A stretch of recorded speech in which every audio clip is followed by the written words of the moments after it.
মুন্সিগঞ্জ সদরের ৪৩টি সরকারি প্রাথমিক বিদ্যালয়ের ৬৩ জন সহকারী শিক্ষকের বেতন ২ মাস থেকে হঠাৎ করেই বন্ধ রয়েছে।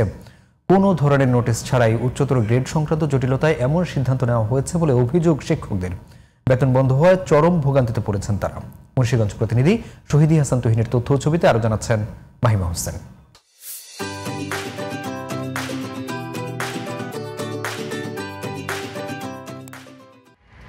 ২০০৮ এবং ২০০৯ সালে মুন্সিগঞ্জ সদর উপজেলার বিভিন্ন সরকারি প্রাথমিক বিদ্যালয়ে নিয়োগ পান ৬৩ জন সহকারী শিক্ষক। ১০ বছর পূর্তিতে ২০১৮ ও ২০১৯ সালে উচ্চতর গ্রেডে উন্নীত হন তারা।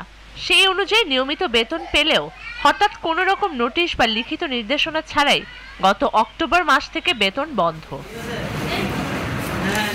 বেতন না পেয়ে পরিবার পরিজন নিয়ে চরম ভোগান্তিতে দিন পার করছেন শিক্ষকরা।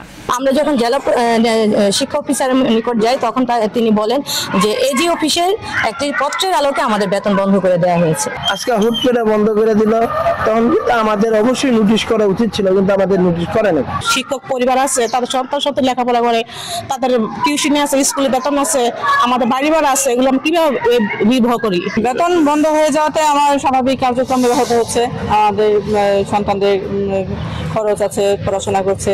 গ্রেড সংক্রান্ত সমস্যার সমাধান হলেই পূর্বের নিয়মে শিক্ষকরা বেতন পাবেন বলে জানান উপজেলা প্রাথমিক শিক্ষা কর্মকর্তা। যদি ওনাদের বেতনকে আমরা সঠিকভাবে দিতে নেই, তাহলে টিচাররা তাদের আবার নতুন করে ফিক্সেশন করতে হবে, করে তাদেরকে আপডেট করার পর আবার এখানে বেতন সাবমিট করতে হবে। অর্থ মন্ত্রণালয় থেকে পাঠানো চিঠির কারণেই তাদের বেতন সাময়িকভাবে আটকে রাখা হয়েছে বলে জানান জেলা হিসাব রক্ষণ অফিস। আসলে শিক্ষকদের বেতন বন্ধ না, শিক্ষকদের অন্যান্য বাংলাদেশের অন্যান্য উপজেলার মতো সহকারী শিক্ষকদের বেতন যেমন হওয়ার কথা, তারা তার কাছ অন্যদের কাছ থেকে বেতনটা বিধি বহির্ভূত হবে একটু ভুল ছিল আর কি। তো সেটা সংশোধন করার জন্য যথাযথ প্রক্রিয়ায় জেলা প্রাথমিক শিক্ষা অফিস চিঠি দেওয়া হয়েছে। Mahima Hossain, GTV news.